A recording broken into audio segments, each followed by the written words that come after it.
pastora. Como é que a senhora está? Estou bem, graças a Deus.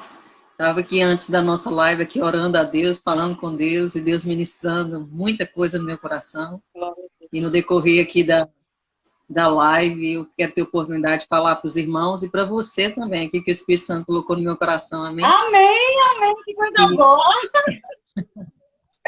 e que a nossa live seja produtiva, que a nossa live possa fazer aquilo que o Senhor Jesus tem nos chamado para fazer.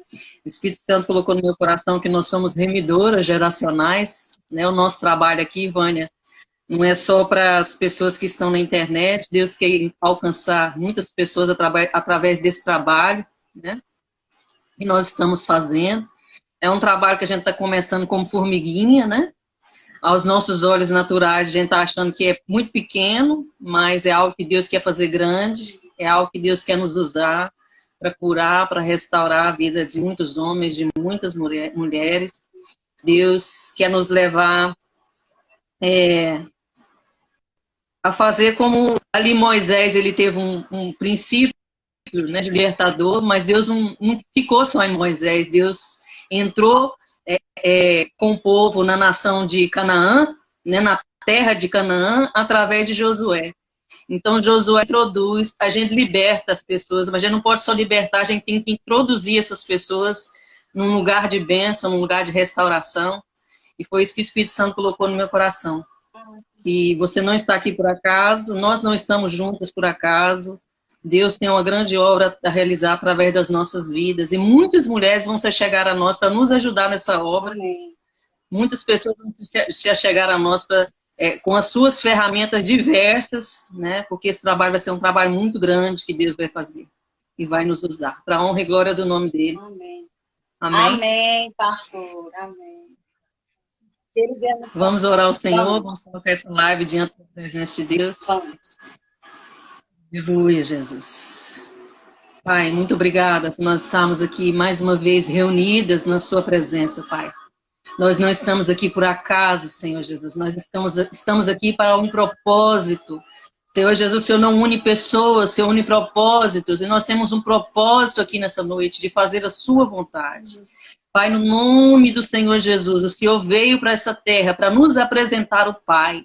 Apresenta o Pai para nós nessa noite. Apresenta o Abba, o Paizinho, o Deus que restaura a nossa identidade, o Deus que restaura a nossa paternidade. Vem nessa noite fazendo uma obra sobrenatural. A sua palavra diz que os sinais seguiriam os que creem. Que haja cura nessa noite, que haja restauração, que haja salvação, que haja um mover sobrenatural, não só aqueles que vão estar vendo e ouvindo aqui ao vivo essa live, mas também para aquele que vai receber, Senhor Jesus, lá no YouTube, Pai, aqui no Instagram depois, lá no Facebook, aonde, Senhor Jesus amado, essa mensagem, essa live alcançar, Pai, que o Senhor possa trabalhar em nome de Jesus. Peço ao Senhor que o Senhor venha guardando a vida da Vânia, cobrindo a vida dela. Meu Pai, levando a mente dela cativa à sua obediência. Usa ela como um canal de bênção nas nossas vidas, na minha vida, na vida de cada homem, de cada mulher que vai entrar nessa live aqui. Eu repreendo toda resistência. Quando nós entendemos quem é o Pai, Satanás se levanta, porque Satanás não aceita que nós devemos entender o que é a nossa identidade em Cristo Jesus. E nós somos filhos de Deus. E eu repreendo toda retaliação, toda seta, todo mover contrário à tua palavra. Vem com teu Espírito enchendo toda a nossa casa, toda a nossa vida, em nome de Jesus. Assim eu profetizo. Em nome de Jesus, não só na vida dela, mas na minha também. Guarda minha casa, meu filho, minha família. Em nome de Jesus, Deus, faz nessa noite. Nós entregamos agora no controle das suas mãos. Nós não somos, ó Pai amado, uma fonte, meu Deus amado, que não jorra. Nós somos um rio e nós queremos fluir nessa noite em nome de Jesus. Amém. Amém. Amém. Amém, Vânia. Amém, pastor. Tá nas suas... Então, a nossa live hoje fala sobre a cura, né? E como a gente precisa ser curada, né, pastora? Como a gente precisa ser curada.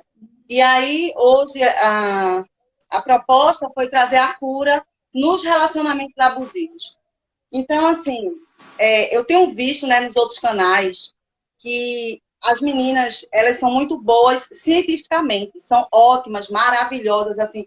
As coisas que elas falam no campo da ciência é maravilhoso. Mas, assim, para nós cristãos, tem que ter o espiritual também, né? Principalmente o espiritual. E nós temos que ter um outro olhar. E muitas vezes a gente quer ter o olhar do mundo numa situação. Mas, assim, o nosso olhar precisa ser o olhar de Cristo para aquela situação, né? Eu não imagino Jesus se vitimizando, dizendo assim, né? Ai, porque vocês me feriram, olha o que vocês fizeram comigo, olha as minhas feridas, está sangrando. Então, eu não imagino Jesus dessa forma, né? Então, quando Jesus ele fala das cicatrizes dele, ele fala das cicatrizes dele para curar.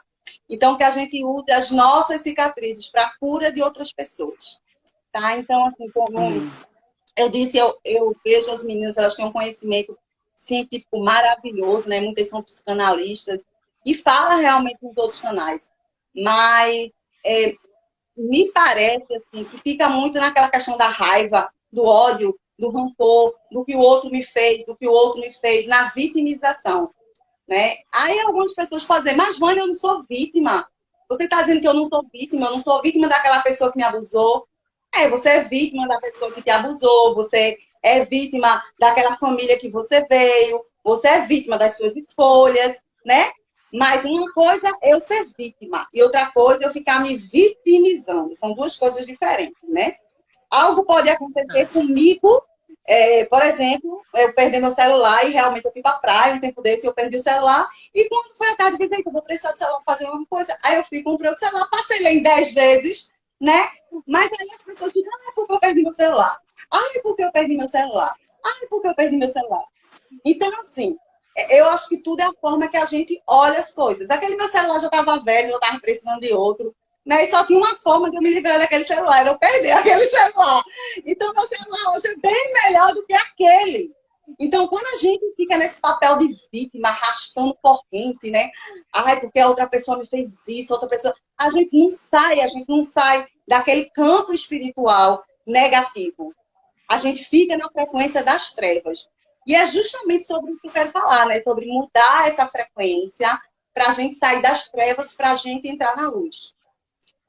Amém. Porque a pessoa pode fazer a terapia que for, com o melhor terapeuta do mundo, mas se ela não mudar esse entendimento, eu preciso sair das trevas para ir para a luz, ela não vai ser curada, né? Porque ela está sempre ali. Ela entra naquela frequência do narcopata, né? Que é o narcisista, porque hoje a terminologia mais correta é narcopata. Então, ela entra na frequência do narcisista, então, é raiva, é ira, é inveja, e a gente fica naquela mesma frequência, e a gente não consegue se libertar disso. Então, uma das coisas que a gente precisa fazer é mudar essa frequência espiritual e levantar da gente, né? Porque a dele, ele não vai conseguir levantar. Então, a gente precisa levantar da gente, e aí no amor, na compreensão, no afeto, no perdão. Então, o que é que eu tenho observado é que nos outros canais, quando está falando de relacionamento abusivo, principalmente com o narcisista, elas ficam muito naquela coisa da vitimização, da raiva, né? De estar sempre trazendo aquele negativo. E a gente, como cristã, a gente não pode estar o tempo todo em trevas. A gente pode até ter raiva, mas a gente não pode ficar com aquela raiva, né? Aquele ranço no coração. Então, como eu falo, arrastando correntes, né? E que a gente sempre precisa ir para a luz. Então, vou falar hoje sobre as fases de luto no relacionamento abusivo, né? Com narcopata, com narcisista, ou com psicopatas, enfim, qualquer relacionamento abusivo. Nós passamos por uma fase de luto. E nas fases de luto,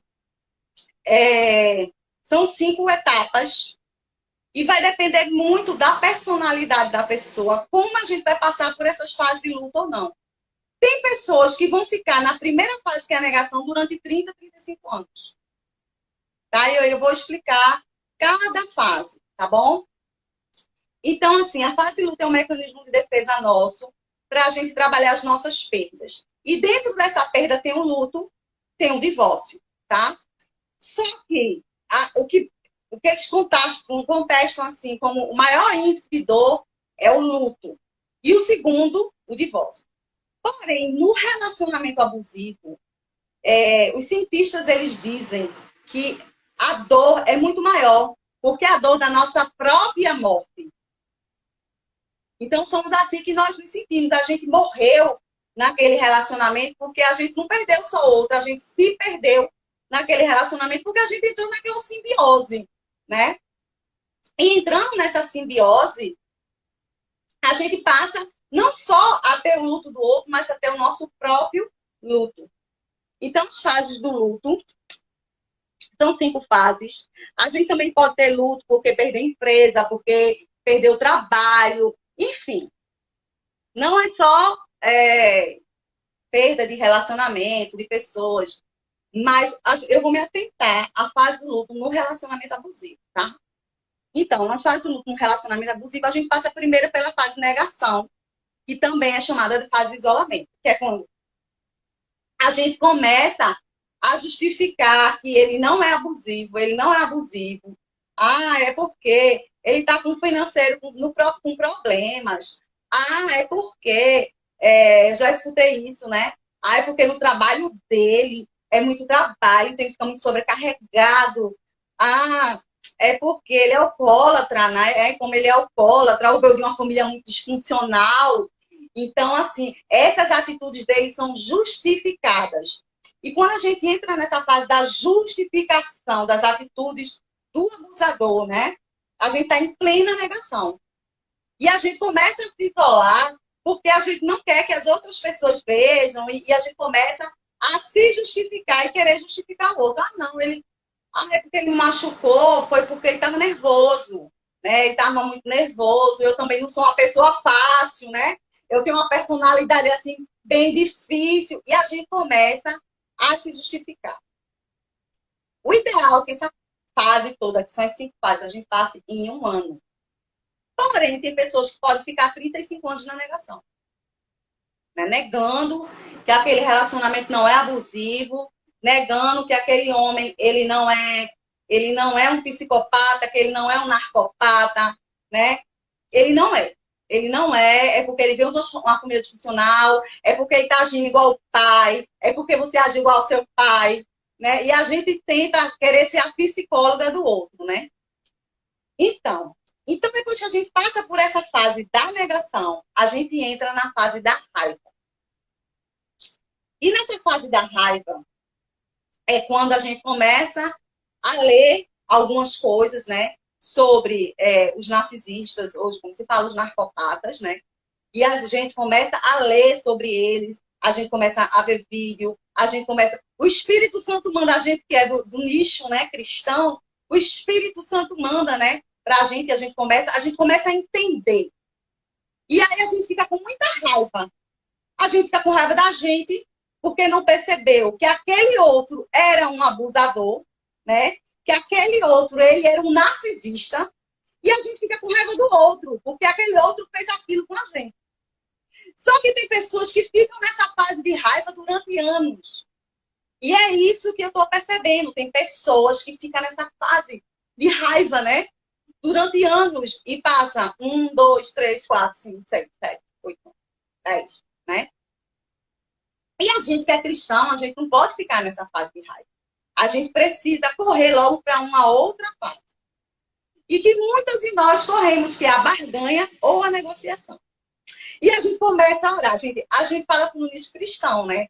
Mas a gente sabe que não é só os cristãos que vão assistir. Então, assim, a gente que é cristão vai para a igreja com 5 de oração e começa a orar. A gente se acorda 3 horas da manhã, para que Deus mude aquele homem, para que Deus trate com aquele homem, para que Deus faça aquele homem se converter de verdade. Porque muitas vezes a gente sabe, se a gente tem intimidade com Deus, a gente sabe que aquelas atitudes não são atitudes de quem é convertido.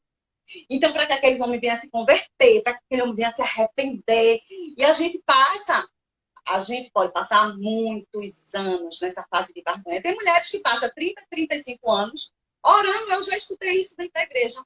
Ah, porque eu orei pelo meu marido durante 35 anos. Às vezes ele até se converte no finalzinho, né? Mas às vezes não. Né? E assim, muitas de nós passamos muito tempo nessa fase, porque muitas vezes a gente acha a mulher sábia edifica a sua casa, né? E a tola destrói. eu tenho uma nova forma lá de ver esse versículo,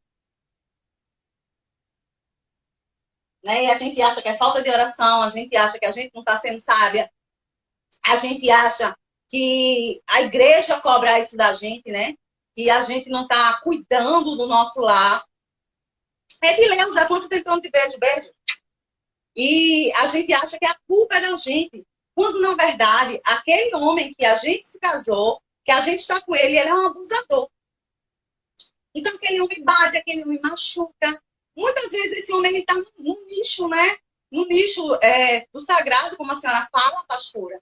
Mas ele é uma pessoa que não se converteu, ele apenas está dentro da igreja, tá? E a fase que a gente está dando retorno. Quer falar alguma coisa? Quer falar? Não pode se esquecer que, de repente, não tem só mulher nos ouvindo, né? Narcisista pode ser homem, pode ser mulher. Nós estamos também falando de homem, de mulher. Né? Tem muita mulher narcisista, tem muita irmã, né? Tem muita mulher de Deus, pastora, obreira, né? Que tem esse problema, né? Esse transtorno de personalidade narcisista e que está dentro do nicho cristão. Né, no qual nós estamos falando.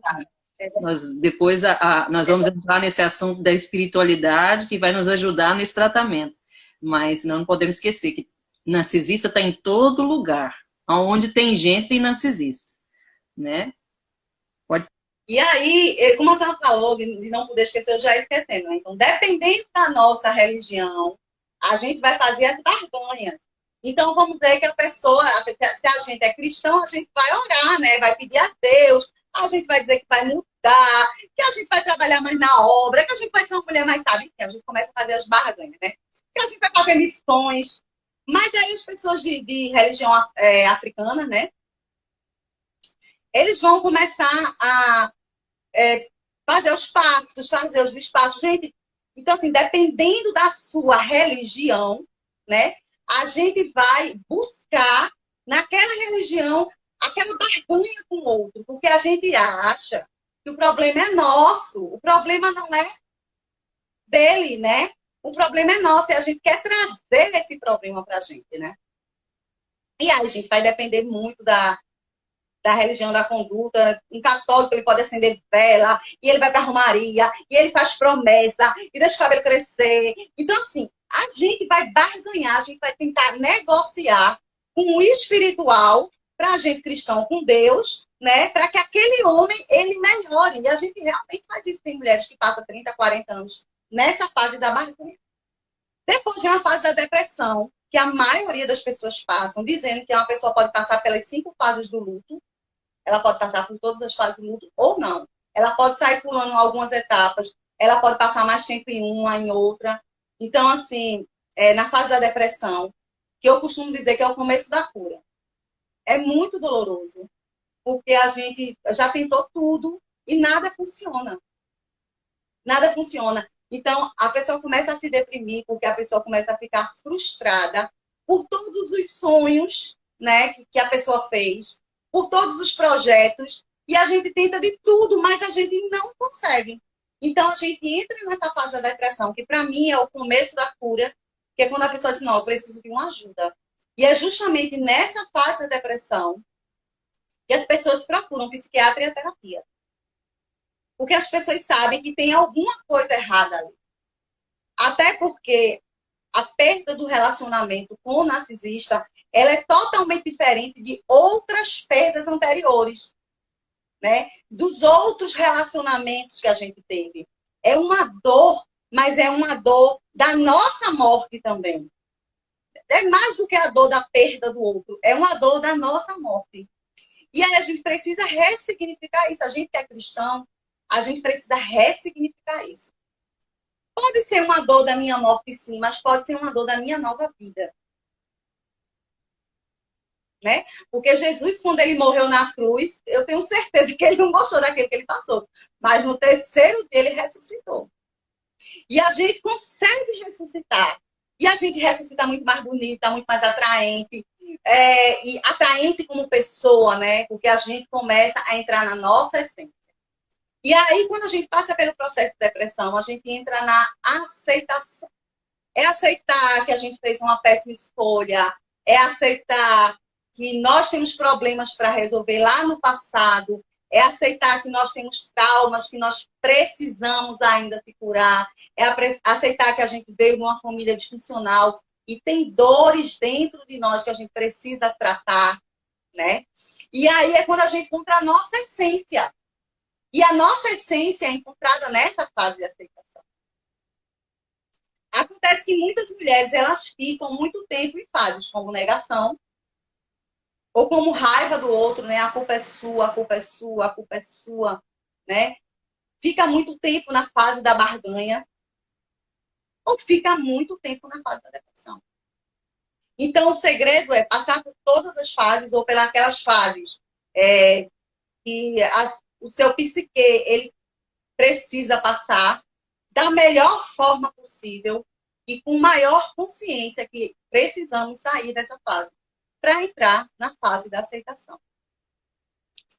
A fase da aceitação ela é fantástica, né? Porque é uma fase da aceitação que a gente se descobre, a gente descobre a nossa essência, a gente começa a perceber que a pessoa que nos manipulou, que é o narcisista, o abusador, a pessoa, ele acionou gatilhos ali que a gente tem desde a infância, e é nesse momento que Deus usa para nos curar desses gatilhos, né? É nesse momento que Deus usa para curar as nossas feridas antigas, que está relacionada com a nossa mãe, com o nosso passado, com o nosso pai, com aquela família disfuncional, com abuso sexual, com tudo que a gente passou lá atrás. E é nesse momento que Deus nos cura. Mas para isso a gente precisa permitir que Deus nos cure. Porque se a gente fica só na fase de raiva, se fazendo de vítima, porque ele me fez isso, porque ele me fez aquilo, a gente não entra na melhor fase, que é a fase da ressurreição, onde a gente ressuscita, né? E a fase onde as nossas cicatrizes vai ajudar a curar as feridas das outras pessoas que estão sangrando, né? Então, como a pastora falou, existem muitos homens, né, passando por esse processo de ter tido o azar de se encontrar com a narcisista mulher, né? Ela adotou um pouquinho diferente, mas assim, o poder de envenenar é tão grande quanto o homem, e eu acho que é até maior, né? Eu acho que é até maior com os homens, porque o homem é mais difícil de falar, o homem é mais difícil de procurar terapia, o homem é mais difícil de se abrir com um pastor, com a pastora, né? Como é que ele vai dizer, eu estou apanhando da minha mulher? Como é que ele vai dizer, a minha mulher está me traindo, né? E eu não consigo me separar da minha mulher. A minha mulher está saindo com vários homens, eu não consigo me separar da minha mulher, né? A gente vai dizer, você é uma banana. Aqui no Nordeste fala assim, é corno cuscuz, sabe que é corno e abafa. Então, assim, esse olhar também para o homem que a gente também tem que ter, né? Mas eu sei que tem mulheres muito narcisistas e assim, elas são muito mais dissimuladas, elas são muito mais... Eu acho difícil, né, de perceber, porque nós mulheres, quando nós queremos, nós temos aquela raiz de Eva, né, aquele sanguezinho de Eva lá. Então, quando nós queremos, nós somos bem ruinzinhas, né? Então, nas fases, né, do luto, quando a gente chega na aceitação, a gente já está se restaurando, ficando bem. Aí é nessas horas que a gente começa a postar as nossas fotos nas redes sociais, né? É nessas horas que a gente começa a se maquiar. É nessas horas que a gente está, assim, bem bonita. Não, mas não é para o mundo, a gente está bonita para a gente, né? E aí a fase do Wolverine, né? Aonde o narcopata, ele vê, olha, ela está se recuperando, ela está ficando tão bonita, ele está ficando tão bonito, né? Olha, ele está até bonito agora, pois agora eu quero ele para mim de novo. E aí é nessa fase que entra o Wolverine, ele vai puxar o abusador ou a abusadora, vai tentar puxar de novo para o relacionamento. E aí a pessoa entra de novo no processo de negação. Sai da aceitação, esquece tudo, e a gente entra no processo de negação. Não, ele não é narcisista, não. Eu dei uma surtada, não tem nada a ver com isso. ele estava mal, ele estava com depressão. Ah, é porque no trabalho dele, né? Se ele estiver dentro do sagrado, se ele for pastor, é porque no trabalho dele ele se preocupa muito, ele não podia me dar atenção, ele não podia.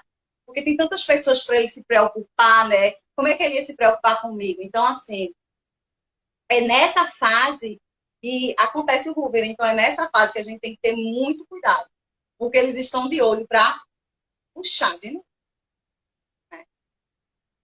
Então, pastor, é isso.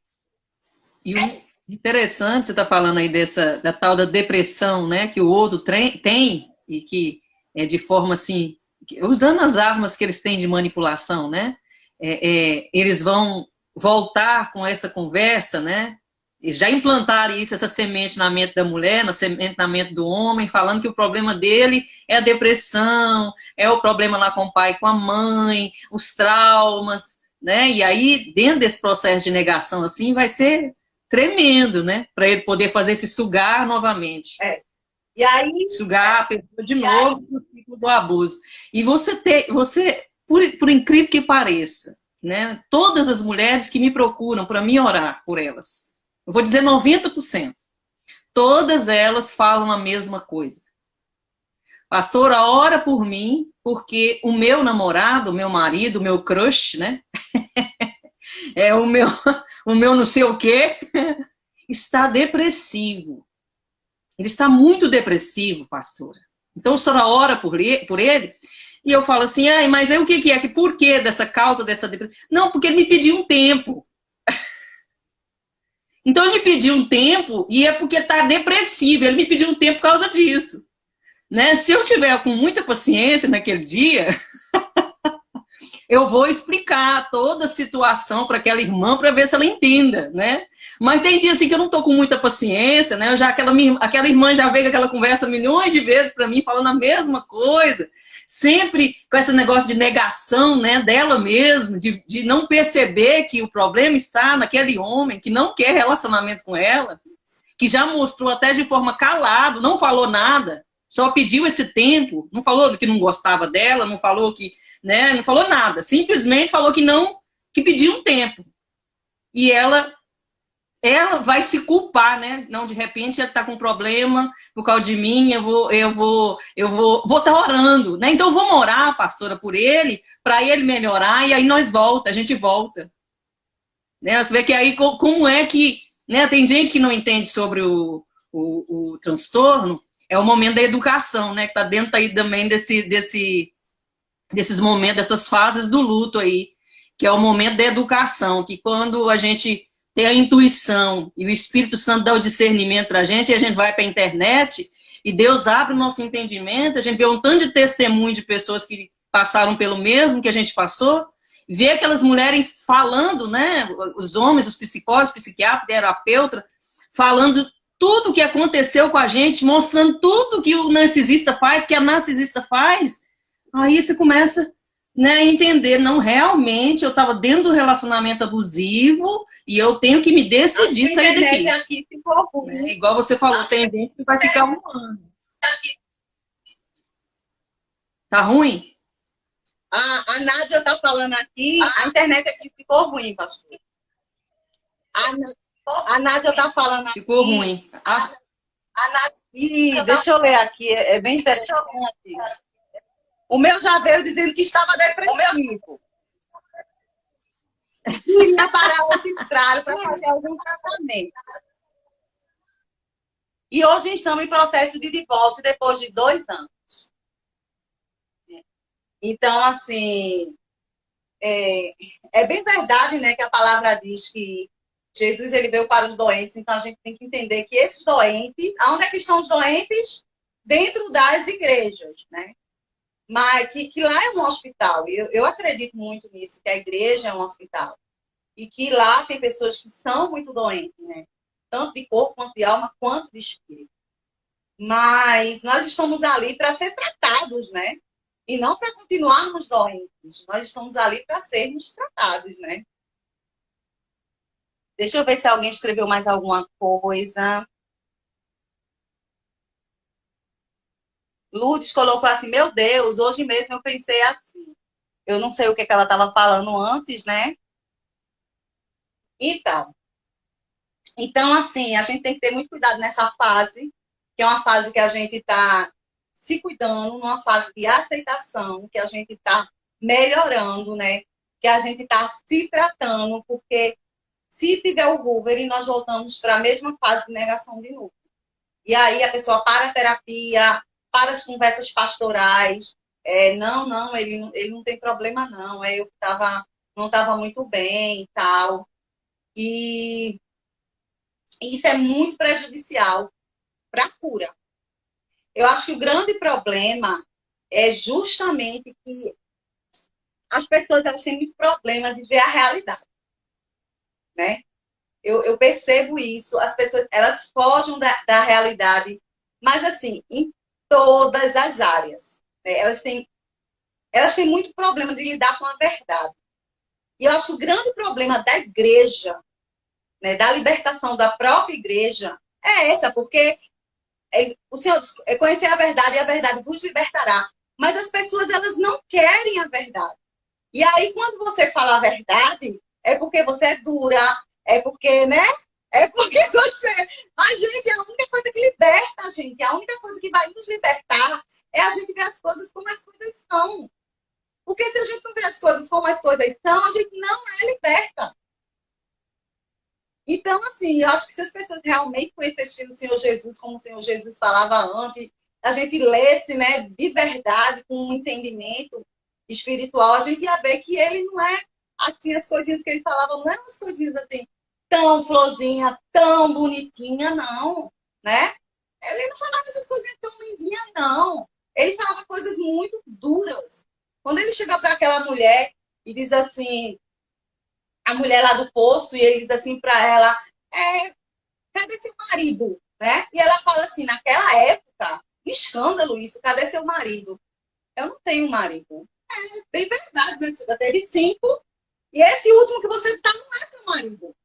Imagina uma pessoa que tá ferida, né? E fala uma coisa dessa. Mas assim, a intenção de Jesus é, mesmo quando a gente fala a verdade para alguém, a verdade, mesmo essa verdade que doa, que machuca, que limpe, né? É como se a gente tivesse uma ferida e a gente precisa limpar aquela ferida, né? A intenção dele é curar. Só que as pessoas, elas não querem a verdade. E aí, por isso que elas passam tanto tempo sem ser libertas. Porque elas não querem ter contato com a verdade. Porque elas não querem sentir dor. Elas não querem ver a realidade. Por isso que elas ficam tanto tempo nessa fase de negação. Não, ele não está com outra mulher, não. Ele não tem outras mulheres, não. Não, ele vai sair, ele vai, sei lá, fazer qualquer coisa, né? Porque os homens inventam tanta coisa que vai fazer à noite, vai sair com um amigo, está no escritório, enfim, está fazendo plantão extra, enfim. Então, assim, esse contato com a verdade é o que liberta. E o que a gente precisa dentro da igreja é não ter medo da verdade, por mais que a verdade doa. Porque a verdade dói, né? A verdade dói. Imagina, a verdade dói. A verdade. Até porque nos foi ensinado, se eu posso dizer assim, nos foi ensinado de forma errada. É só eu falar, sua internet fica ruim. Muitas das vezes nós não somos pessoas espirituais, nós somos místicos. Né? Nós estamos dentro da igreja debaixo de um misticismo. E a gente acha que as coisas vão resolver usando, vamos dizer assim, as coisas espirituais que estão na Bíblia, né? Eu vou orar, eu vou jejuar, né? É óbvio que eu tenho que fazer isso. Isso faz muito mais bem para mim do que para o meu próximo, né? Jejuar, eu preciso jejuar para mim, para mortificar a minha carne. Eu vou orar por mim, vou orar pelas pessoas, porque eu sou intercessor. Mas foi ensinado dentro da igreja essa coisa, não, você fica orando aí, que o seu marido vai mudar e ele te agride. Né? O homem está orando para a mulher mudar, para a mulher ser transformada, e ela está traindo ele, ela está mentindo, ela está enganando. Então, se a gente for ter um aconselhamento, muitas das vezes, de um pastor, de uma pastora, o que eles vão falar para nós? Que foi o que eu ouvi. Vai orar, vai buscar, né, para o seu marido ser transformado, e esse marido já tinha, ele estava igual a mulher samaritana aí, ó.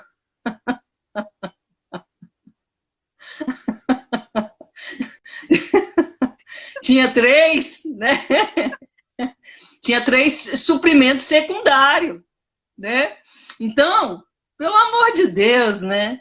E é igual você falou aí, esse momento de negação, quantas pessoas vêm até mim, eu tenho certeza que vêm até você também, Vânia, falando que tem 40 anos de casado e vive num relacionamento abusivo dentro da igreja, né? Dentro do dito sagrado, né? Onde Deus habita, onde Deus cura, salva e liberta, e aquela pessoa está lá dentro. Mas por que isso acontece, ô Vânia? Por que isso acontece? O narcisista, ele tem cura ou ele não tem cura?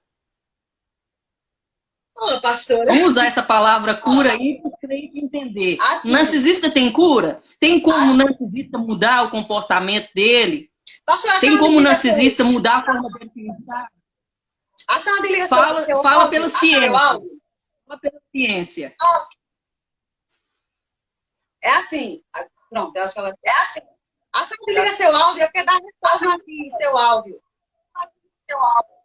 Tá, eu tô falando assim, fala segundo a ciência. O que que a ciência fala a respeito do narcisista? Tá. Eu tô falando do narcisista, meu irmão, minha irmã, você que tá me ouvindo aí, vai ver a live depois. Eu tô falando do narcisista, pastor, obreiro, homem de Deus, mulher de Deus, aqueles que estão nas tribunas, aqueles que estão lá nas escolas de teologia, aquele que senta do seu lado lá na igreja, aquele que dorme com você todo dia, minha querida, meu querido. É dessas pessoas que eu estou falando. E que você está vivendo dentro de um relacionamento abusivo. A Vânia vai falar aí se esse narcisista, mesmo ele sendo crente, se tem cura, tem transformação para ele.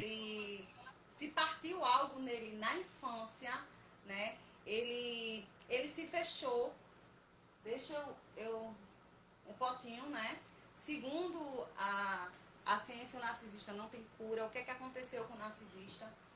Ele veio de uma família bem disfuncional, e nessa família disfuncional, que tinha muito abuso emocional, às vezes ele é filho narcisista, filho de alcoólatra, filho de drogados, né? De dependentes químicos. Então, na infância, a pessoa que é narcisista, beijo, Cris, a pessoa que é narcisista, ela é um pouquinho vazio, toda criança é um pouquinho vazio, tá? E ela precisa do amor da mãe, o amor, o carinho, a compreensão da mãe, o carinho e a compreensão e o afeto do pai. Porém, os filhos de narcisistas, ele não recebe, aliás, os narcisistas, ele não recebe isso. Então, ele pega, se fecha e diz assim, já que você não me deu carinho, já que você não me deu amor, já que você não me deu afeto, eu também não amo você e não vou amar ninguém. Então, quando o narcisista, ele faz isso, ele quebra nele uma coisa que a gente chama de empatia. Já que ninguém me amou, eu também não vou amar ninguém. E ele passa a usar as pessoas. Ele não tem afeto, ele não tem empatia por ninguém. Hoje, essa palavra narcisista, ela é trocada por narcopata. Porque, na verdade, hoje não consegue se diferenciar muito o narcisista de um psicopata. E aí, para não ter erro de diagnóstico, diz que ele é narcopata. Porque o pensamento é igual, né? Tanto o narcisista quanto um psicopata, ele não tem afeto, não tem empatia, não tem amor por ninguém. E como assim, essa linha, né, de atuação, ela é muito fininha, né? A gente não sabe como diagnosticar mesmo, porque se os dois não têm afeto, como é que eu vou dizer se ele é narcisista ou psicopata? Né? Então, hoje a terminologia mais usada é narcopata. E aí, essas pessoas que não têm afeto, que se fecharam, que não tem como abrir, não tem como ninguém abrir isso aqui. O meu amor não pode abrir. É como se o homem ele tivesse o coração fechado, vamos botar assim, numa forma mais simples das pessoas entenderem, e a mulher tivesse um coração fechado. E todo relacionamento que essa pessoa tem, tanto como mãe, como pai, ou como parceiro, né?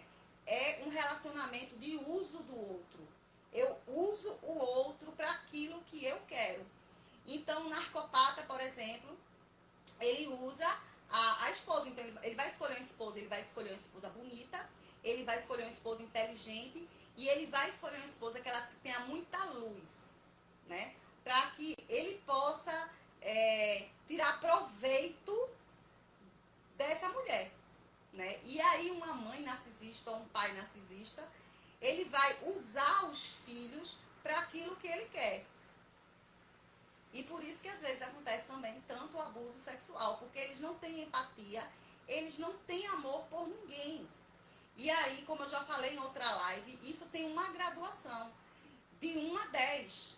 Então tem aquela pessoa que ela já tem um narcisismo tão elevado, maior do que 7, que assim, ela já está numa psicopatia e ela não tem amor por ninguém. Ela pode pegar um bebê, como eu vi uma reportagem hoje de um narcopata, ele estuprou a filha com 4 meses de idade. Então, assim, eles não têm amor, eles não têm afeto por ninguém. E aí vem aqueles homens que matam a esposa quando a esposa diz que não quer mais estar com eles, né? E assim, tem os graus mais elevados, mas o que a gente também não pode esquecer é que também tem aqueles graus que não são tão elevados, mas são pessoas que dão golpe em outras, né? Os famosos golpes do amor, da internet, né? As pessoas que extorquem outra, eles não têm afeto, eles não têm amor por ninguém. E como a senhora falou, pastora, a pergunta é, tem cura? Não, não tem cura. Para a ciência, o narcopata, ele não tem cura. Talvez um narcopata com menos de 4, vamos botar assim, aquele que ainda tenha a consciência, porque tem uns que ainda têm a consciência, não, eu estou errado. Mas uma pessoa que tem uma narcopatia com um grau muito avançado, nem a consciência do erro ele tem. Ele pode chegar a estuprar um bebê, um recém-nascido, e para ele aquilo tanto faz como tanto fez. Ele pode chegar, bater na esposa, essa esposa ir para o hospital, tem um traumatismo craniano, e ele nem ir lá visitar, porque para ele tanto faz ou tanto fez. Para que a gente entenda assim a cabeça do narcopata, a gente para um narcopata é igual um celular. O celular tá bom, eu estou usando, né? Ele está funcionando e eu gosto desse celular. A partir que esse celular começar a me dar problema, eu vou lá e compro outro celular, eu troco, eu descarto o celular. Então, eles veem a gente como coisas, né? E assim, como eu já falei em várias vezes, eu gosto de falar, no relacionamento abusivo, a gente pensa que um relacionamento abusivo vai durar pouco tempo. Mas não, um relacionamento abusivo pode durar... Essa semana eu atendi uma mulher que ela está casada com um homem extremamente abusivo há 35 anos. Né? Há 35 anos. Ela está num relacionamento abusivo e, como ela me disse, ela nem sabia que aquilo era relacionamento abusivo, né? Porque ela não entendia que aquilo era relacionamento abusivo, porque a gente só entende o relacionamento abusivo quando alguém é feito, quando a pessoa abusa uma criança, né? Ela só vai entender que aquele abuso, se uma criança for muito pequena, que aquele abuso é errado quando um adulto diz isso aí tá errado, não é para fazer isso com você não. É feio. E aí a criança vai entender. É a mesma coisa de uma pessoa que está dentro do relacionamento abusivo. Enquanto uma pessoa não vem da luz, olha, o teu marido, ele é abusivo. Como assim abusivo? Até porque a própria sociedade, né, ela não fala muito sobre isso. E a gente tem aquele entendimento que o homem abusivo é aquele homem que bate, que machuca, né? Aquele homem que espanca, mas nem sempre é assim.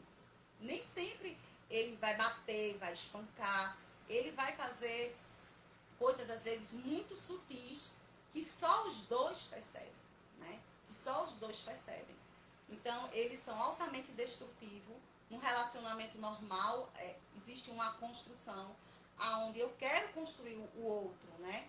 Nós vamos construir, a gente vai botar os tijolinhos juntos para a gente construir um relacionamento. Num relacionamento abusivo, é o contrário. Você constrói, o outro vem e destrói. Você bota um tijolo, o outro vai e... Sabe aqueles castelinhos de areia, né? Que a gente faz na praia, o outro menino vem e derruba. Então, assim, o abusador, ele é assim. E, infelizmente, tem mulheres que passam anos presas em relacionamentos abusivos e, na maioria das vezes, nem sabe que está num relacionamento abusivo. Nem sabe. E essa mulher que eu atendi, ela procurou o pastor, né? E o pastor disse assim, não, continue orando, né? Então, esse conselho, né, que a gente tem lá do clero, do alto clero, né, para continuar orando. Mas não adianta orar. Porque, assim, para que eu tenha que mudar uma ele não se arrepende porque ele não tem empatia. Ele não tem empatia pelo outro, ele não tem amor pelo outro, ele não tem afeto pelo outro. Então, por mais que a gente ore, até o Senhor Jesus disse, né? Arrependei-vos, arrependei-vos, arrependei-vos. Então, para eu me arrepender de qualquer coisa, eu tenho que olhar para dentro de mim e dizer, essa minha atitude está errada, então eu vou mudar, né? E aí a gente se arrepende. Mas só que o narcopata, ele não consegue se arrepender, porque ele acha que o erro é do outro. É o outro que está errado, ele não erra, né? É o outro que está errado. Tem abusadores de crianças, né? Que ele fala assim, a criança me seduziu. Uma criança com 3 anos de idade seduziu um homem de 35. Então,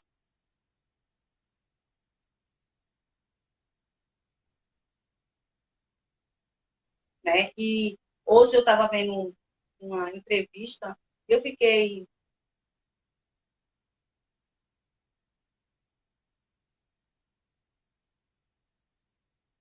Não sabia, ficou 23 anos. Hoje eu vi uma entrevista dizendo que teve uma pesquisa, né, uma pesquisa muito mal feita, por sinal, dizendo que os psicopatas, e que são os narcopatas, né, mas eles usaram o termo psicopatas, que os psicopatas nem todos matam. E eles podem ser ressocializados. Aí, assim, gente, é verdade, nem todos matam. A gente pode dizer que todo narcopata ele vai matar. Não, ele não vai matar. Mas ele destrói a vida da pessoa da mesma forma, né? Ele pode não matar o corpo, nem todos vão matar o corpo, mas tem uns que deixam a pessoa emocionalmente morta, né? Então, eles são perigosos, sim, porque eles são pessoas que não têm afeto por ninguém. Eu vi um caso de uma moça, né? A gente até conversou e ela me falou que ele seduziu a filha dela de, se eu não me engano, era 12 anos. E ele estava tendo relação sexual com essa menina dentro de casa, casado com ela. Então, assim, eles são muito frios, muito manipuladores e eles são muito perigosos, muito perigosos. Pode falar, pastora. Deixa eu ver aqui o que o povo está falando. Amém. Nós temos mais alguns minutinhos e vamos concluir aqui, você falando aí, o que é que a ciência tem para oferecer para as pessoas que passaram por esse relacionamento abusivo com o narcisista e o que a gente pode fazer, né? Psicólogo, né, o terapeuta, o que ele pode fazer para ajudar essa vítima que tá passando, pode estar dentro do relacionamento ainda, como a gente está falando aqui de pessoas de 40 anos dentro do relacionamento, né, e como de pessoas que são vítimas transicionais, que saíram, ou então vítimas manipuladas, também saíram do relacionamento, e que estão aí nesse momento, muitas das vezes, aí do ódio, né, do ressentimento. O que a ciência pode fazer? Assim, geralmente, quando a pessoa procura ajuda, a pessoa ela pode até estar na fase de negação, tá? Ela ainda nega, mas ela já começou a ouvir alguma coisa na internet, já começou a ouvir falar do assunto, então ela já começou a juntar os pontos, né? Então tem muita gente que chega para mim na fase de negação, mas com o tempo ela vai indo bem rápido nas fases, e aí começa a dizer, não, não. E aí entra numa fase de raiva, né? Entra na fase de barganha, e o que é que a ciência tem para oferecer? Quando a pessoa está na fase de depressão, ela vai ter que procurar um psiquiatra para tomar medicação. Algumas pessoas tomam medicações, algumas pessoas, quando saem do relacionamento abusivo, elas vão direto para um hospital psiquiátrico, porque elas começam a desenvolver, a maioria são codependentes, e elas começam a desenvolver a síndrome de borderline. Então, elas precisam ir para um hospital psiquiátrico, né? Algumas pessoas vão, passa pelo psiquiatra, e a grande maioria precisa de terapia. Eu posso dizer como cristã que, assim, que o maior terapeuta que tem é o Espírito Santo. O Espírito Santo é o melhor e o maior terapeuta que tem, né? Porque ele vai nos lembrando algumas coisas, ele vai nos mostrando algumas coisas, mas a ciência tem alguma coisa para dar. Eu não posso dizer que a ciência tem muito para dar, porque muito, eu acho que só o Espírito Santo mesmo. Mas, assim, a ciência tem alguma coisa para dar. A mulher ou o homem, tá? Tanto faz. Tanto a mulher quanto o homem. Ele andar nessas fases. Se ele tiver alguém que ajude ele andar nessas fases o mais rápido possível, né? Que ele comece a entender o que é um narcopata, que ele comece a entender que ele está na fase da raiva, que ele comece a entender que ele está na fase da barganha, e a gente fazer com que essa pessoa caminhe mais rápido, para o paciente, para o cliente, é muito mais tranquilo. O que geralmente acontece é que a maioria das pessoas da área de saúde mental, elas não sabem lidar com as pessoas que vêm de relacionamento abusivo. Porque elas querem lidar com essas pessoas como as pessoas que vêm de um relacionamento normal. E elas não são pessoas de um relacionamento normal. Elas são as pessoas que veio de um relacionamento abusivo, né? Então, muitas vezes dentro do processo da terapia tem muita invalidação, porque o próprio psicólogo vai invalidar, vai dizer, será que você não errou? Será que se você tivesse feito de outra forma? Porque eles não entendem, né, como funcionava a manipulação aí. Então, assim, da mesma forma que a ciência tem muito que dar, mas as pessoas, para atender essas pessoas, têm que ser preparadas. Além da preparação, eu acho que essa pessoa tem que ser uma sobrevivente.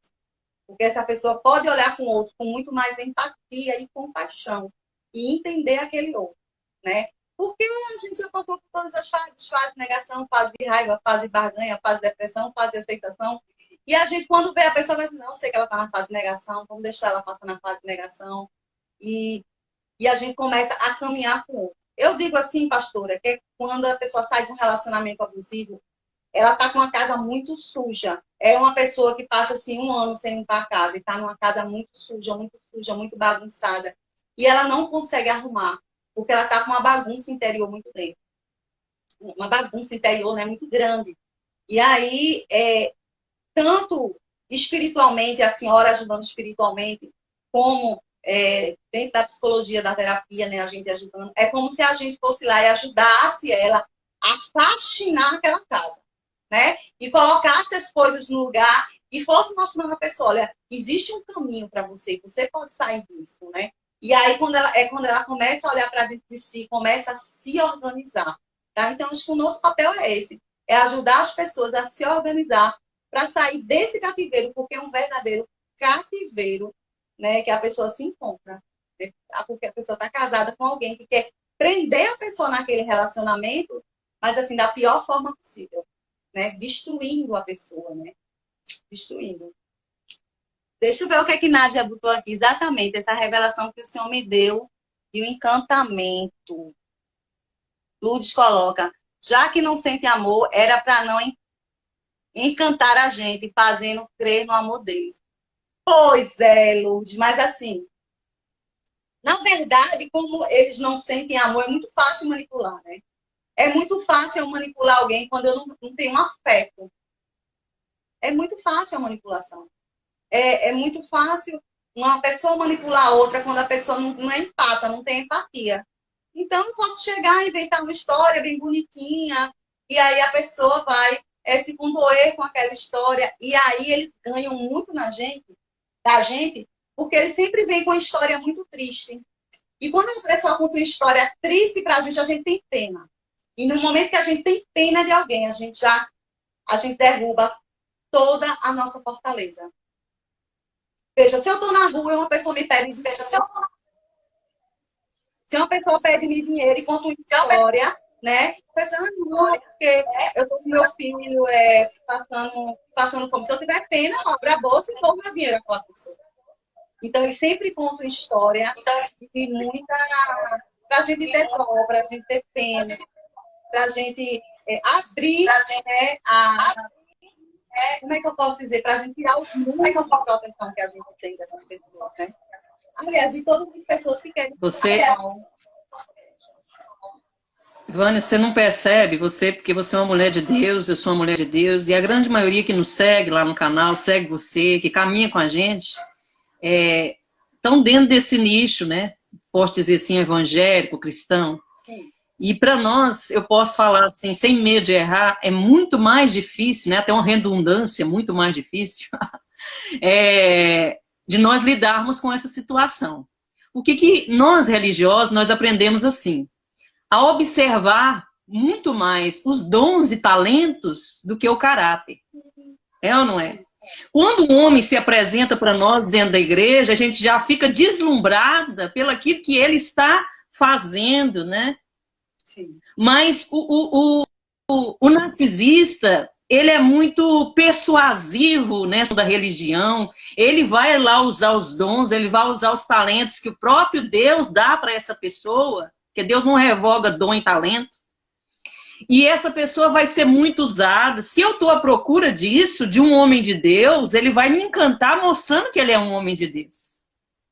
Ele vai usar lá, não, ele canta muito bem, ele prega bem demais, nossa, ele é um homem de Deus, ela é uma mulher de Deus, né? Então, para nós, dentro, a nossa realidade, eu creio que é muito mais difícil do que quem está fora disso.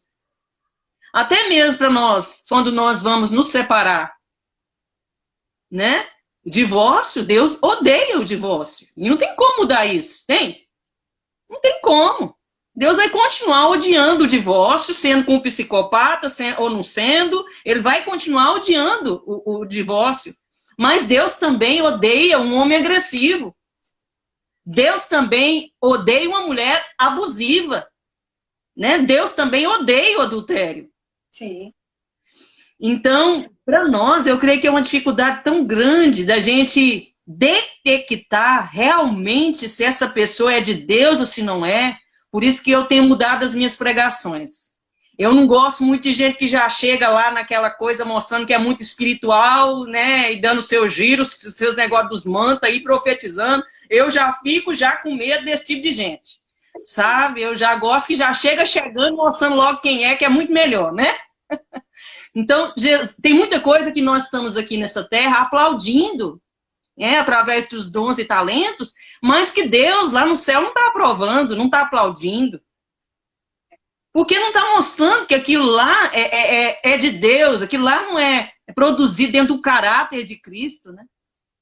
Então, através das bandeiras vermelhas que a própria ciência ensina para nós, para lidar com relacionamento abusivo, com narcisista, a gente observar os sinais. Observar os sinais, falar até papagaio fala. É ou não é? Falar bonito, qualquer um pode falar, mulher pode falar e te manipular lá, te enredar. E nós, né, mulheres de Deus, estamos doidas para casar, é ou não é? A gente está dentro da igreja orando, a gente, né, recebe tudo de Deus lá e tem uma sequência além da salvação, que é um pacote que Deus nos dá. A gente começa a orar querendo um relacionamento. Jesus não fez uma igreja, Jesus fez um casal. Lá no Éden não tinha uma igreja lá, tinha um casal. Então, Deus que inventou o relacionamento. Então, o que é que a gente chega dentro da igreja fazendo depois que a gente recebe, né? Tá? A gente quer ter uma família. Deus não fez ninguém para estar só. Então, é nesse momento aí que os narcisistas vão pensar assim, vão pensar de forma ampla, macro. O diabo, Satanás, o anticristo, ele tem uma agenda preparada. E ele está preparando o mundo para receber ele. E com certeza ele está preparando muita gente narcisista em todos os lugares da sociedade. Sim. Né? Dentro da religião, dentro da política, em todos os lugares está cheio de gente narcisista. Esse é o exército do anticristo. Então, dentro da igreja, nós temos que observar os sinais, buscar olhar esse homem, buscar olhar essa mulher, né? Caminhar com essa pessoa, observando, né? Não deixar que aquela questão da paixão também tome o nosso coração, porque a gente está carente, a gente quer um homem na nossa vida, o homem quer uma mulher, né? Os homens ficam falando que eu quero uma mulher de Deus para me casar. Vai saber mesmo se a irmã é de Deus mesmo. Não que eu quero um homem para me casar. Vai saber se realmente esse homem é de Deus mesmo. Para você se relacionar com ele. Então, nós agora temos uma experiência muito boa. Apesar que nós que tivemos experiência com narcisista e com abuso, né, muitas das vezes a gente tem a tendência de cair no mesmo erro 2, 3, 4 vezes, né? Até porque... E a gente tem que ter um cuidado até maior, né, do que isso, porque... Fala. É o som aí, pastora. É porque, na verdade, é frequência, né? Eu costumo dizer que é frequência de raiva. Então, assim, o narcisista ou o psicopata, ele veio numa mesma família disfuncional que a grande maioria de nós temos, né? Quem é que teve uma família bonitinha, papai e mamãe, que cuidou, que não tem nenhuma carência, que supriu tudo? Então, poucas pessoas têm isso. E aí, eu acho que o narcisista, ele ganha muito, o narcopata, né, como a gente chama hoje, ele ganha muito porque as pessoas não conhecem sobre isso, as pessoas não falam sobre isso. Então, é muito fácil uma pessoa manipular a outra, né? Não só dentro da igreja, mas em qualquer área. Né? Diz que os cirurgiões têm uma escala, né? Onde é que tem muito narcisista. Aí eles falam dos cirurgiões dentro do hospital. Né? Então, assim, fala do policial, porque eles querem profissões que sejam profissões de liderança, que eles tenham poder, que eles tenham autoridade sobre o outro, que eles possam aparecer. E aí, dentro do hospital, eu vejo muito isso. Hoje em dia, olha, por isso que essa pessoa é narcisista, viu? Porque ele faz uma questão muito grande de aparecer, sabe? Ele faz uma questão muito grande das pessoas verem como ele é grandioso, como ele é maravilhoso, né? E hoje, claro, eu tenho outra visão para isso que eu não tinha antes. Mas para a gente que faz parte do nicho cristão, eles estão aí dentro das igrejas, né?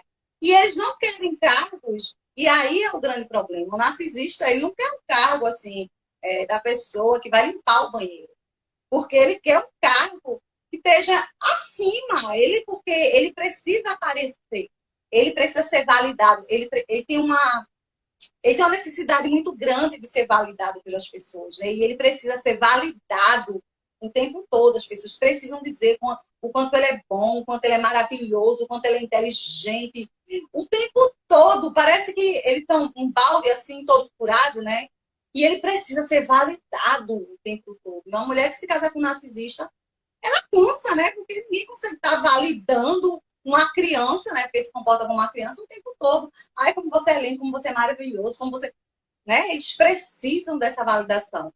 E talvez por isso tantas amantes, né? Tantas outras mulheres, porque eles precisam muito ser validados. São pessoas que precisam de muita validação, né? Então, é mais ou menos isso, gente. Pastora, vamos falar do nosso projeto para a gente não esquecer, né? Do nosso projeto de cura, né? Das mulheres, dos nossos atendimentos. Quem tiver precisando de atendimento, que foi vítima de um relacionamento abusivo, né? Ou foi vítima de abuso sexual também, e tiver precisando, gente, de terapia, né? Eu vou atender vocês aí de graça, gente. Eu vou atender vocês. Aí talvez alguém possa dizer, por que essa menina está atendendo de graça? Gente, eu acredito em uma coisa que eu acredito acima de todas as coisas, que é a palavra do Senhor. E a palavra do Senhor, se você parece meio tão boazinha, não, eu sou boazinha não, gente, eu sou inteligente.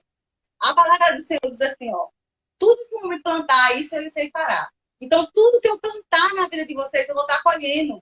Então, assim, a minha fé ela é muito racional, né? Então, talvez alguém pense, ela é tão boazinha. Não, gente, eu vou colher.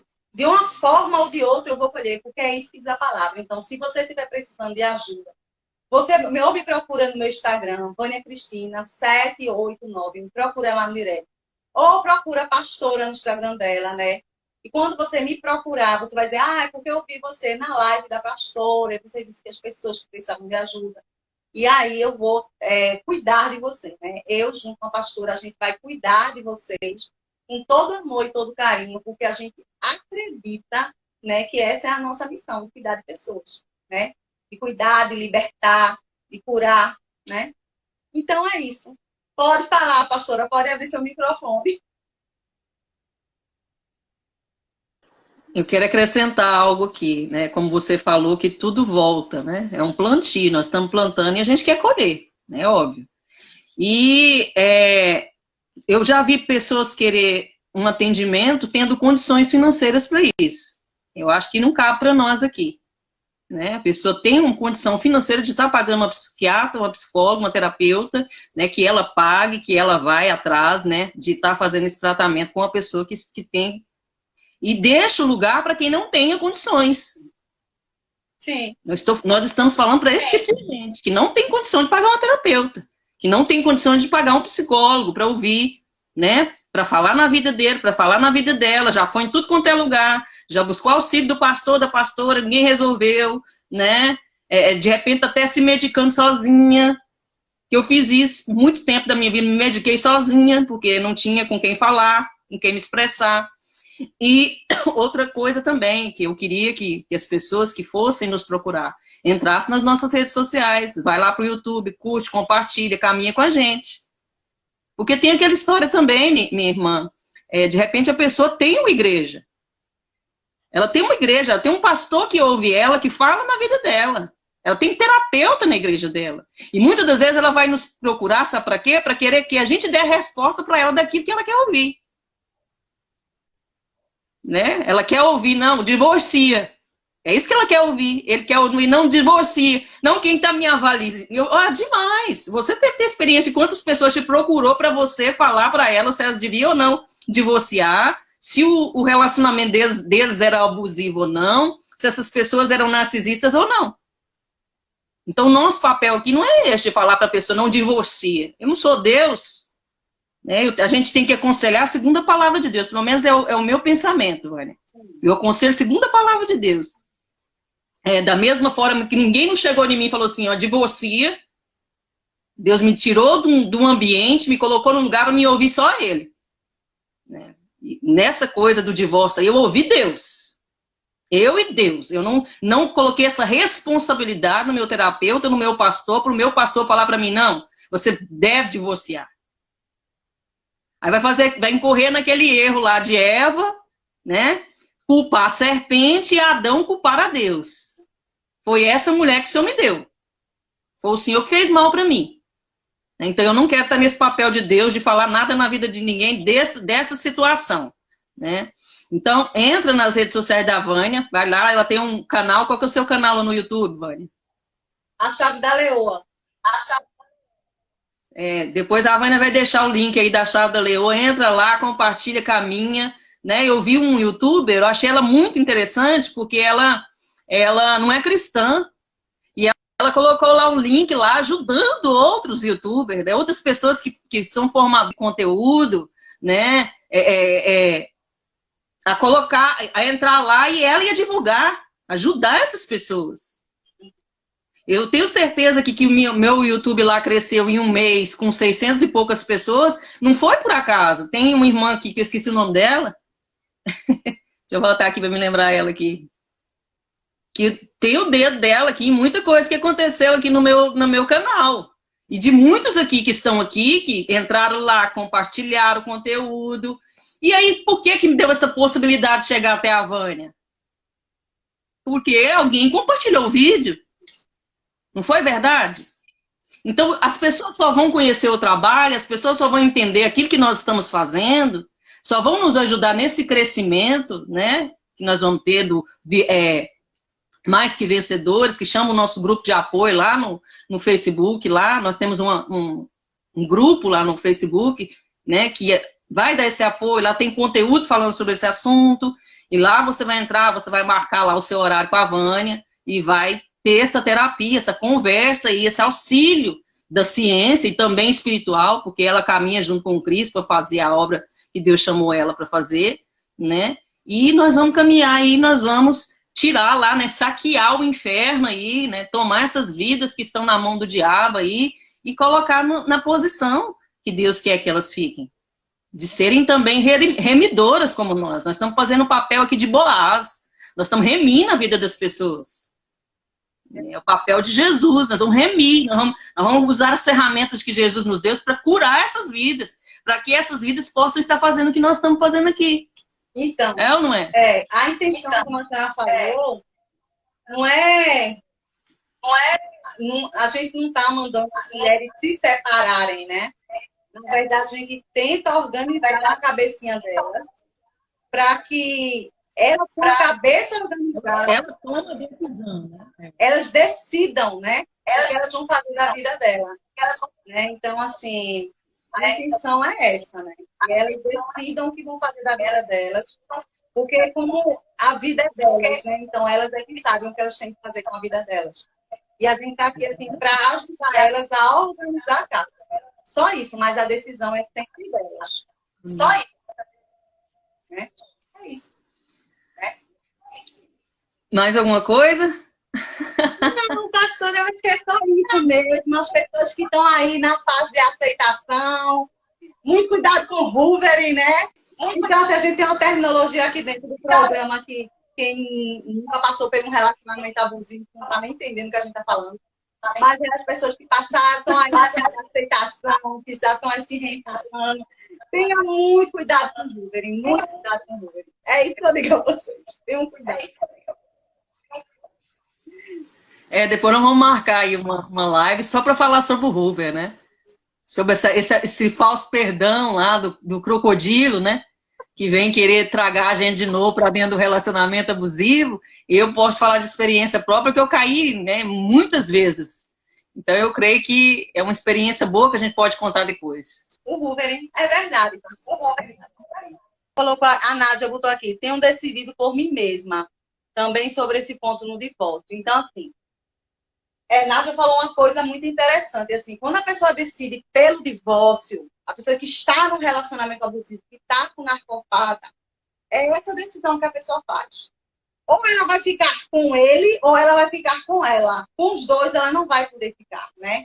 Porque, assim, a outra pessoa, que é o narcopata, ele destrói a personalidade, né? Tanto do homem quanto da mulher, gente. Esse relacionamento abusivo não tem o que fazer.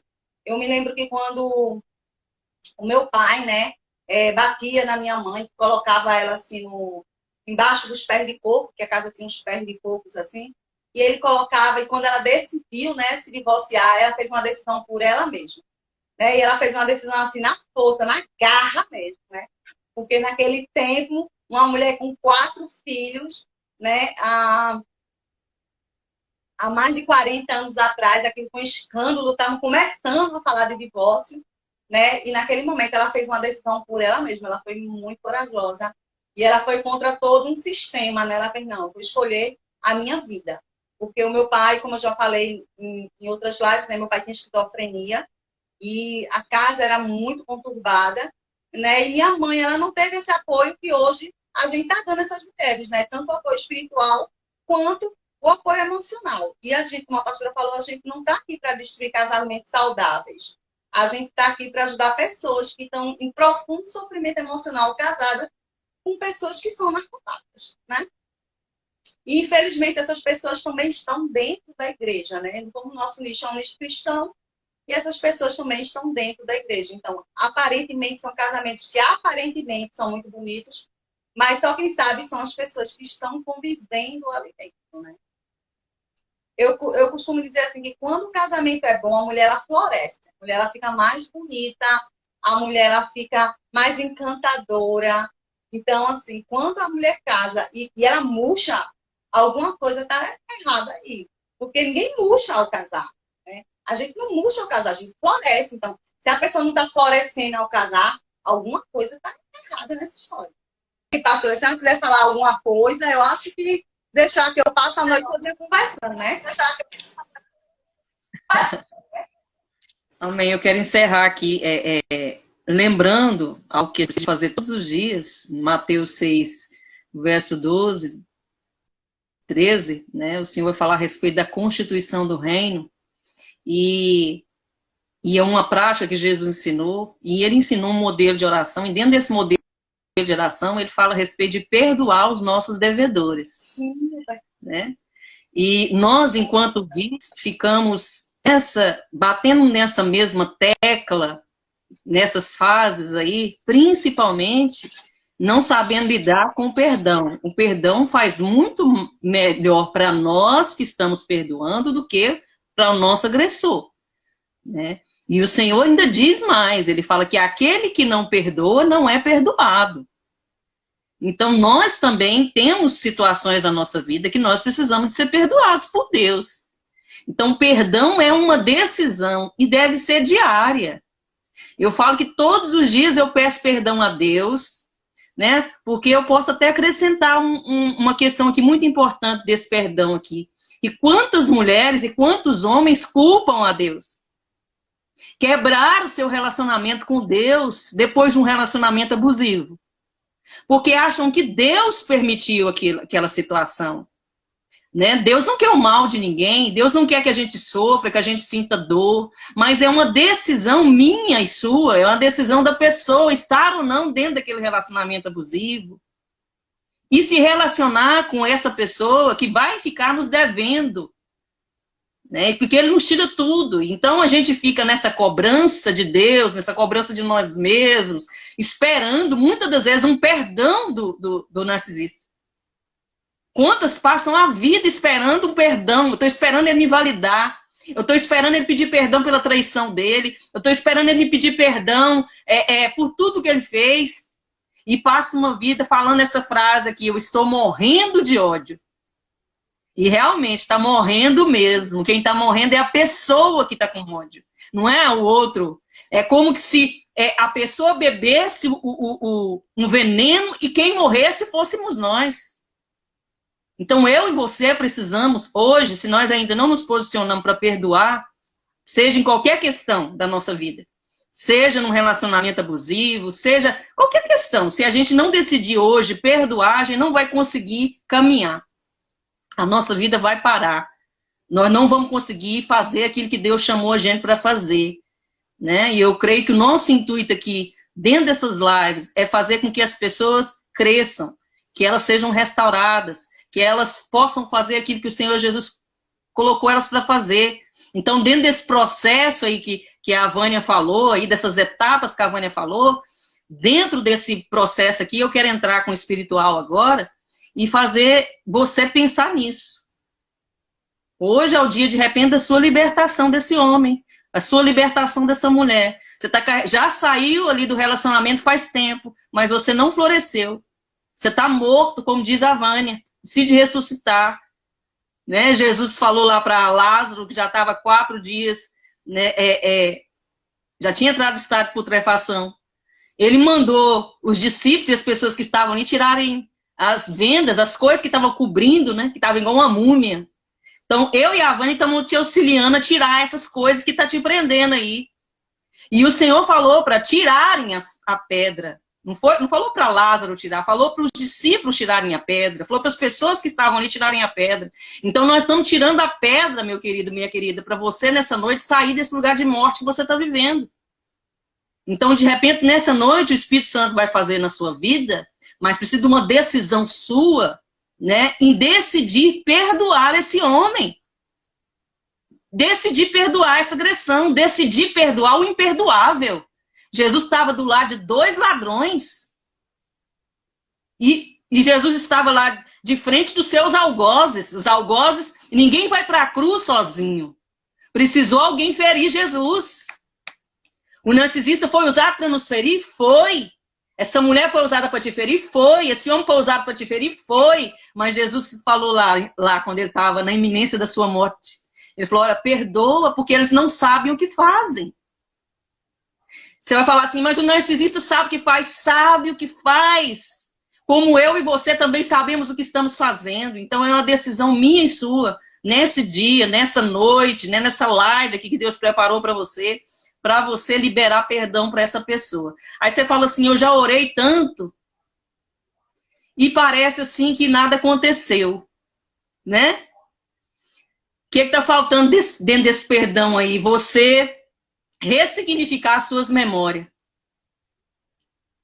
Vamos pegar aí agora de forma espiritual, pega todas essas memórias aí que estão aí dentro de você, de dor, de mágoa, de tristeza, né, de falta de validação, dessa expectativa que você está tendo aí desse homem, dessa mulher pedir perdão para você. Você vai pegar tudo isso agora de forma espiritual e sobrenatural e jogar tudo no lixo. Lembra que a porta do seu coração, a chave só quem tem é você.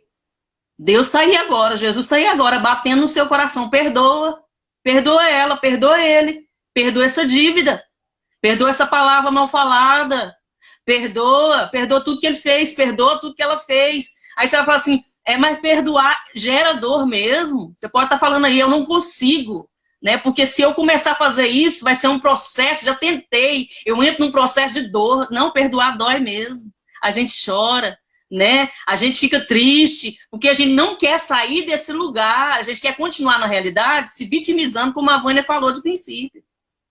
A gente quer ficar nesse lugar de vítima, para a gente ter o que falar.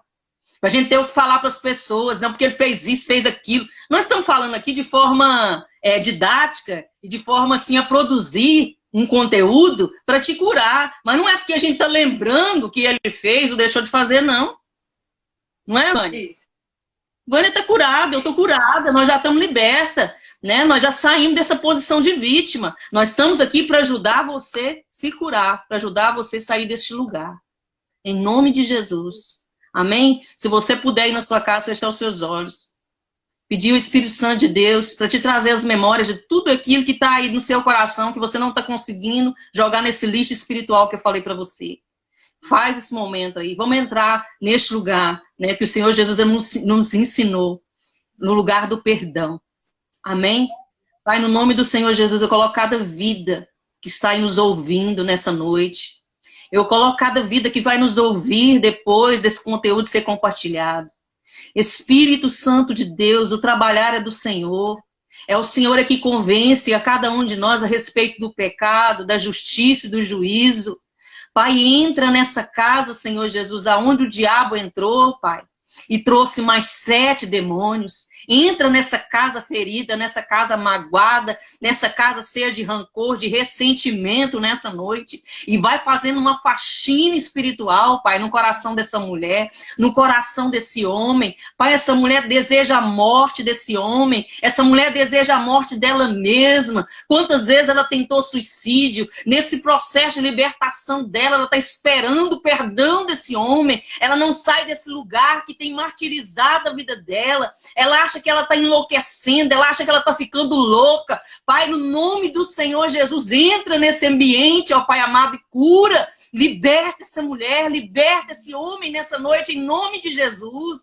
Pai, em nome de Jesus, nós pedimos perdão por essas pessoas. Nós liberamos perdão para os nossos ofensores. Nós liberamos perdão para esse homem que nos fez mal. Nós liberamos perdão para essa mulher que nos fez mal nessa noite, em nome de Jesus. Pai, nós repreendemos agora todo espírito de suicídio. Nós repreendemos agora todo espírito de morte, toda palavra mal falada, toda escravidão, Pai, agora em nome de Jesus, todas as cadeias agora sejam quebradas. Eu vejo agora como se cadeias espirituais, que essas pessoas estivessem presas. Em nome de Jesus agora, envia os seus anjos, ó Pai, para abrirem essas cadeias, essas mulheres poderem sair agora em nome de Jesus. Esses homens poderem sair agora no nome do Senhor Jesus. Olha, pelos olhos da fé, minha querida, veja, a porta já está aberta. A porta dessa cadeia que você está presa com um passarinho que não canta mais. Essa porta está aberta. Olha o anjo do Senhor aí do seu lado que abriu essa porta para você sair. Não temas, não tenha medo. Coloca o pé para fora, o pé direito, o pé esquerdo, saia para fora agora no nome do Senhor Jesus. Eu profetizo vida, eu profetizo ressurreição em nome de Jesus nessa vida, na vida dessa mulher, na vida desse homem, na vida dessa família. Porque um relacionamento abusivo, ele não prejudica só quem participou ali de forma... O homem ou a mulher, mas toda a família sofre, a igreja sofre, a sociedade sofre. Então, em nome de Jesus, nessa noite, ó Deus, faz uma obra sobrenatural. Eu tenho clamado ao Senhor que os sinais venham nos seguir. Eu profetizo cura, eu profetizo libertação. Eu profetizo, Senhor Jesus, pessoas sendo curadas de depressão, de ansiedade, de bipolaridade, de síndrome do pânico. Em nome de Jesus, que essas pessoas possam sair dessa live hoje. Meu Pai, em nome de Jesus, curadas, libertas pelo poder que há no seu nome. Amém. Em nome de Jesus. Pastora, deixa eu falar uma coisa. Tô sozinho que tá dando uma coisa que o Espírito está falando comigo aqui é porque está dando muito retorno. Um pouquinho aí o som. Está dando muito retorno. Uma coisa que o Espírito Santo está falando para mim é o seguinte: e tem muitas pessoas que vão assistir essa live que elas não perdoaram uma traição do passado. Não tem a ver necessariamente com um relacionamento abusivo, mas que não perdoaram uma traição do passado. Elas estão presas. Algumas até continuam no relacionamento, mas o relacionamento não é mais o mesmo. Então, ele está dizendo que vocês perdoem, tá? Deixa isso para trás. E se você tá com uma pessoa que você recomece, tá bom? Um beijo. Beijo, pastora, para a senhora. Viu? Um beijo para as pessoas. Tá? Beijo. Beijo, beijo, gente. Seu microfone tá desligado. Ah, tá. Meus irmãos, vocês que ficaram, meninas lindas, meninos lindos que ficaram aí, né, aguentando aí, a gente ouvindo a gente até esse final aí, passou mais de 1h30, né, de live. Muito obrigada, Deus abençoe a vida de vocês. Não esqueça de estar compartilhando, não esqueça de estar entrando aí nos nossos canais aí no YouTube, lá no Facebook, no grupo de apoio. Vamos caminhar com a gente nessa obra. Amém? Até mais, gente. Amém.